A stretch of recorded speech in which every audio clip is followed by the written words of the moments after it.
It's Friday, it's First Shift. I'm Jennifer Vong. Making inroads with off-roaders, an EV startup strategy. First, headlines.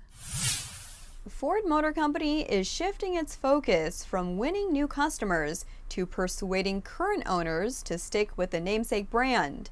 The new marketing approach is part of a sweeping plan that the automaker's leadership team laid out to North American dealers this week in Las Vegas. It's designed partly to counter the impression that Ford is abandoning owners of Fusions and Fiestas as it stops developing new sedans. Among other things, the company is vowing to shorten its product development cycle to create the industry's freshest showroom and to add affordable, non-sedan models to the lineup. It's also launching a new advertising campaign. More on that in a moment. This year, virtually the entire Ford senior leadership team attended the dealer event.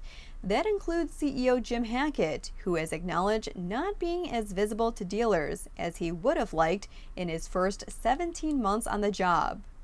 Dealers started the meetings called Inside the Oval with a series of hands-on experiences at the Las Vegas Motor Speedway.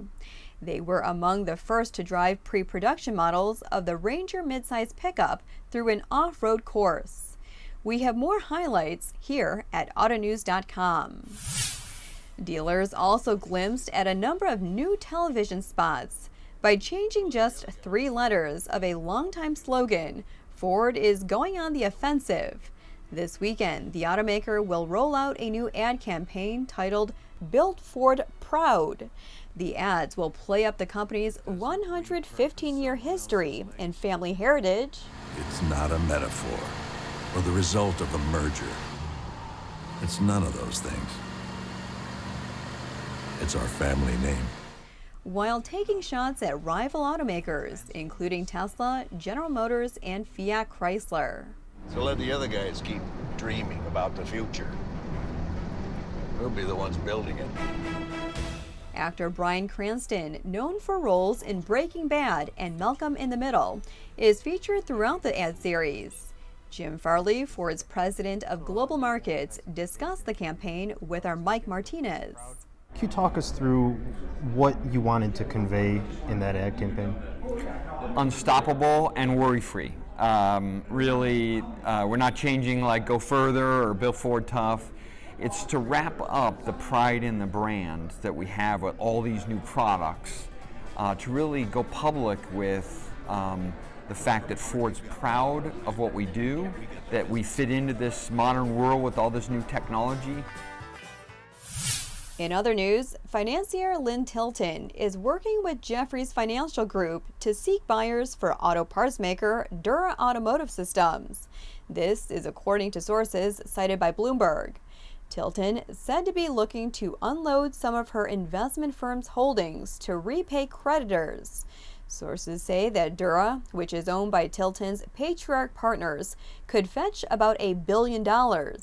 They say Jefferies is preparing the suburban Detroit company for an auction likely to draw interest from private equity firms and other auto parts suppliers. A representative for Jefferies declined to comment, and representatives for Dura and Patriarch did not respond to requests for comment. And Tesla's long-promised $35,000 version of the Model 3 sedan is still nowhere to be found, but the electric car maker is inching closer to that price point. CEO Elon Musk announcing on Twitter that Tesla has started taking orders for a mid-range battery Model 3 that goes about 260 miles between charges. The price, $45,000.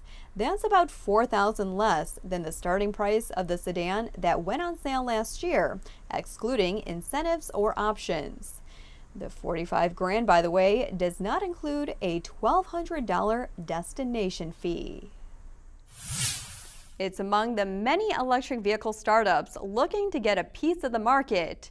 Rivian Automotive, which was founded in 2009, will be debuting 2 vehicles at the Los Angeles Auto Show next month. The company will launch a pickup and 7-passenger SUV there. CEO RJ Scaringe tells us Rivian's strategy is to focus on rugged premium vehicles.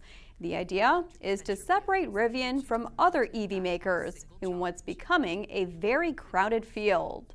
Tesla's done an amazing job at really initiating or opening up the space, getting people excited around electrification.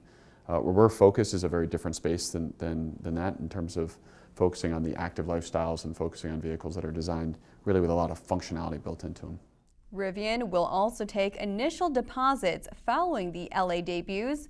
Vehicles will be coming off the production line in 2020 at a former Mitsubishi assembly plant that Rivian bought in Normal, Illinois. And while the company says it aims to sell its vehicles directly to consumers, it's looking for partners in the service space. Some of that service activity will be done by us within our own facilities, but we also have a number of partner entities that we're in the process of pulling in that will support that service activity. Scaringe visited the Automotive News offices in Detroit this week. We'll end with a birthday footnote. Turning 55 today is General Motors product chief Mark Royce. That wraps up our show. Auto News Now comes your way this afternoon. Enjoy your weekend.